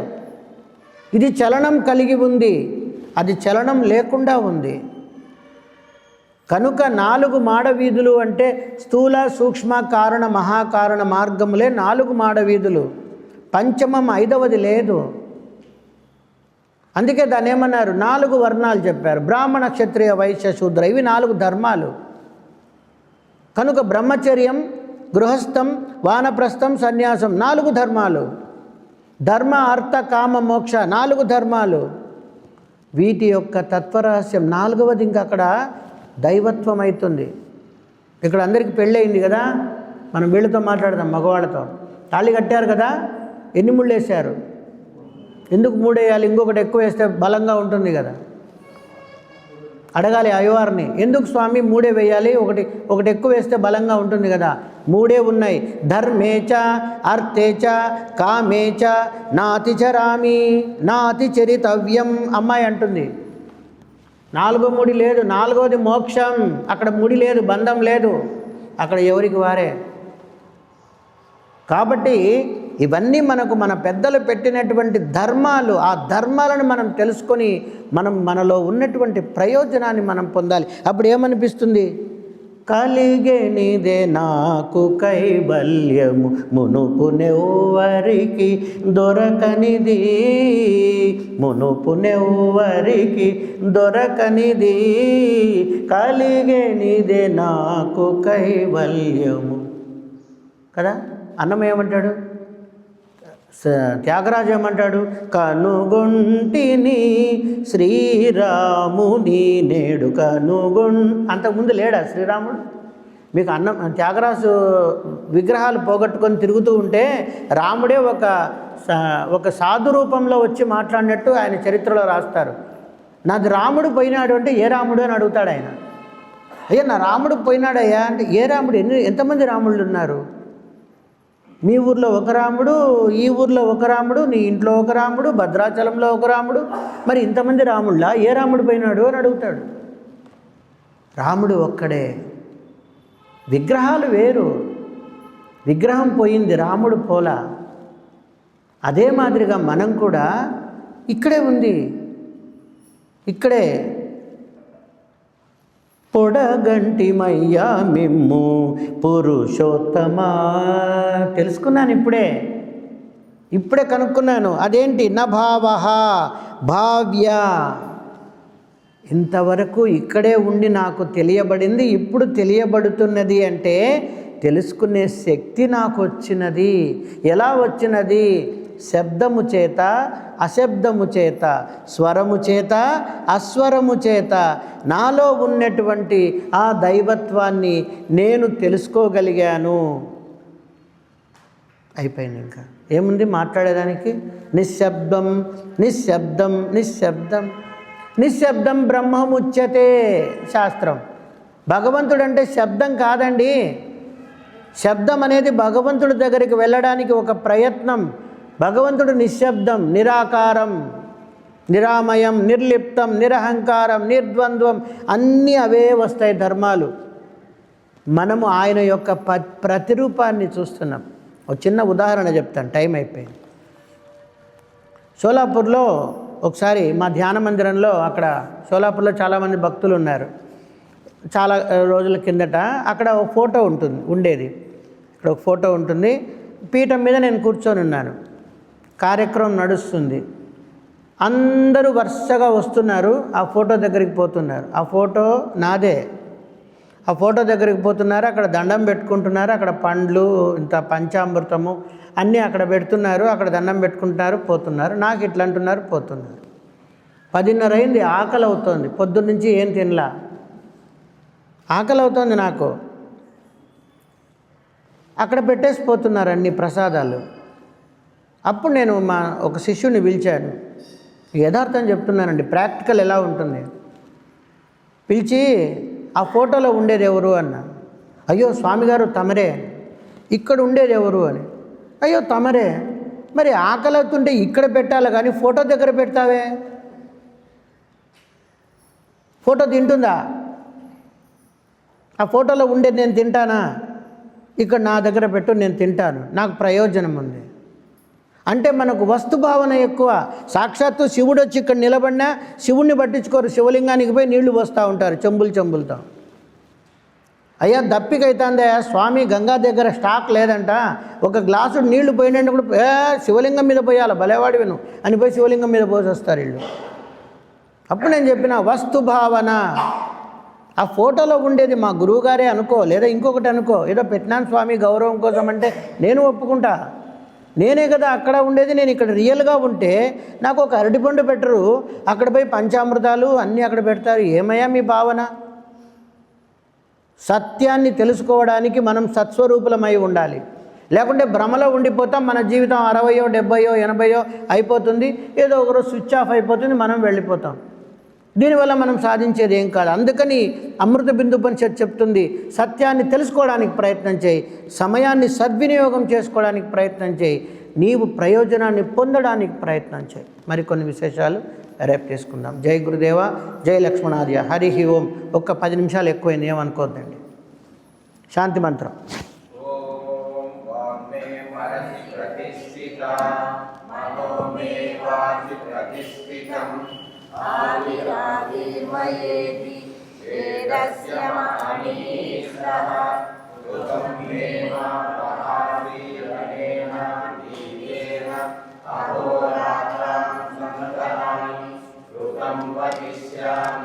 సత్యం వదిష్యామి తన్మామవతు తద్భక్తారమవతు అవతు మాం అవతు భక్తారమవతు భక్తారం.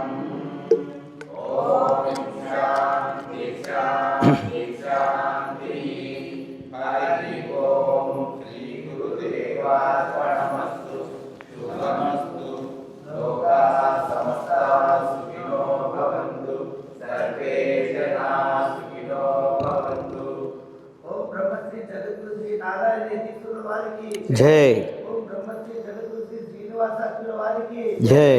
ఓం బ్రహ్మశ్రీ జగద్గురు శ్రీ లక్ష్మణ యోగీశ్వరుల వారికి జై. ఓం బ్రహ్మశ్రీ జగద్గురు శ్రీ యాదవ్ నరహర శాస్త్రి స్వామి వారికి జై. ఓం బ్రహ్మశ్రీ జగద్గురు శ్రీ వేదాంత లక్ష్మణారుల వారికి జై. ఓం బ్రహ్మశ్రీ జగద్గురు శ్రీ కైవల్య తీర్థ స్వామి వారికి జై. ఓం బ్రహ్మశ్రీ జగద్గురు శ్రీ జ్ఞానేశ్వర వారికి జై. జై. జై. జై. జై.